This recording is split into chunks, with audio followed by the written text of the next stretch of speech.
বাসর রাতেই আমার স্বামী তার বুকের সাথে আমার হাতটা চেপে ধরে বলল, আমি কি তোমাকে বিশ্বাস করতে পারি? কখনো তোমার কাছে তোমার অতীত জানতে চাইবো না, শুধু তোমার ভবিষ্যৎটা সম্পূর্ণই আমার। আমি তখন মুচকি হেসে বললাম, আপনি পারেন আমাকে বিশ্বাস করতে। আমি আপনার হক কাউকে দিব না। আমি কি আপনাকে বিশ্বাস করতে পারি? অতি উত্তরে আমার হাজব্যান্ড বলল, হ্যাঁ পারো।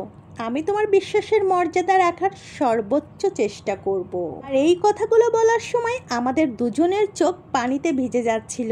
সে আমার চোখ মুছে দিয়ে আমাকে জড়িয়ে ধরলো।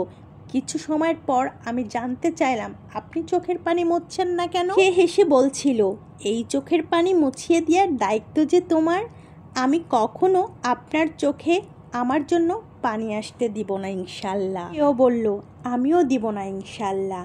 সেদিনের পর থেকে রোজ রাতেই আমাকে জড়িয়ে ধরে আমার স্বামী বলতো, আমি কি তোমাকে বিশ্বাস করতে পারি?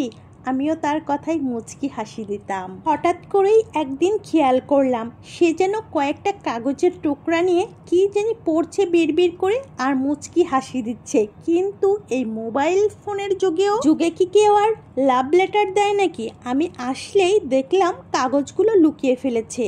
কেমন একটা সন্দেহ তৈরি হলো আমার। তাহলে কি এখন চিঠির মাধ্যমে প্রেম করেন উনি?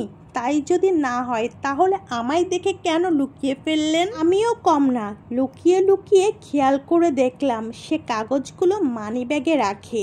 গোসল করতে বাথরুমে গেলে লুকিয়ে কাগজগুলো বের করতেই আমার চোখ কপালে উঠল। কি সুন্দর প্রেমের বাণী লিখে রেখেছে।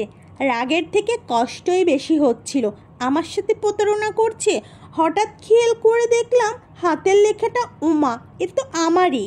1 মিনিট, এইগুলা তো আমার ডায়েরির পেজ। তার মানে উনি আমার ডায়েরি থেকে সব পেজ ছিঁড়ে নিয়েছে। দৌড় দিয়ে ডায়েরি বের করে দেখলাম তাতে একটা পেজও ছিল না, সব ছিঁড়ে নিয়ে গেছে। বাথরুম থেকে বের হয়ে সে এই অবস্থা দেখে কি করবে বুঝতে পারছিল না।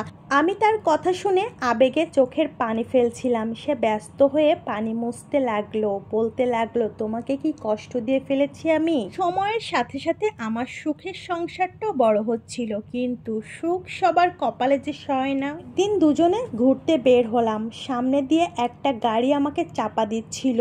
তখন এগিয়ে এলো আমার ভালোবাসার মানুষটা। আমাকে বাঁচাতে গিয়ে মানুষটা গাড়ির নিচে পড়ে গেল। আমি তার মাথাটা কোলে তুলে নিলাম। সে আমার দিকে তাকিয়ে বলল, আল্লাহ চাইলে আমাদের জান্নাতে দেখা হবে, আর তুমি আমার জন্য দোয়া করো। একটা কথা বলবো, সত্যি অনেক হিংসুটে, তোমার ভাগ কাউকে দিতে চাই না। আমি সত্যি চাই না ওপারে কেউ তোমাকে দাবি করুক। আমি বিশ্বাস করি তুমি শুধু আমার। আর কিছুই হবে না, ভালো হয়ে যাবে ইনশাল্লাহ। আমি সবাইকে জানিয়ে দিয়েছি, সবাই চলে আসবে এক্ষুনি। আমি কান্নাকাটি শুরু করে দিলাম। লোকটা সেদিন আর কথা বলিনি, বিদায় নিয়ে চলে গেল দুনিয়া থেকে। সেদিনের পর আরও 15টা বছর পার করে দিলাম। আমার বাবা মা, শ্বশুর শাশুড়ি সকলেই আমার জন্য পাত্র খুঁজছে। আশেপাশের লোকজন বলে, তোমার বয়স কতই বা হয়েছে, একটা বিয়ে শাদী করে নাও।